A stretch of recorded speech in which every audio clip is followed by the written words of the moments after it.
بسم اللہ الرحمن الرحیم۔ السلام علیکم ورحمۃ اللہ وبرکاتہ۔ مسئلے کو اچھی طرح سمجھنے کے لیے ویڈیو کو آخر تک ضرور دیکھیے گا۔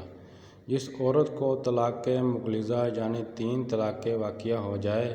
تو قرآن کریم اور حدیث مقدس کی روح سے اس عورت کا اپنے سابقہ شوہر سے دوبارہ نکاح کرنا اس وقت تک جائز نہیں جب تک کہ پہلے شوہر کی عدت گزر جانے کے بعد اس عورت کا کسی اور جگہ نکاح نہ ہو جائے اور وہ دوسرا شوہر حقوق زوجین ادا کرنے کے بعد اس کو طلاق دے دے یا اس شوہر کا انتقال ہو جائے، پھر اس دوسرے شوہر کی عدت بھی گزر جائے تو اب سابقہ شوہر سے نکاح جائز ہے، البتہ حلالہ کی شرط لگا کر نکاح کرنے والے اور کروانے والوں پر حدیث میں لعنت وارد ہوئی ہے۔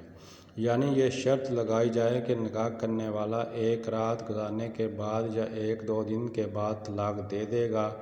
اگرچہ اس کے باوجود بھی عورت اپنے سابقہ شوہر کے لیے حلال ہو جائے گی، اس لیے کہ نکاح کے جائز ہونے کے لیے جو شرط تھی وہ بہرحال پائی جا رہی ہے، تاہم حلالے کا باقاعدہ پیشہ بنانے والے حرام کے مرتکب ہوں گے اور حدیث کی روح سے لعنت کے مستحق ہیں۔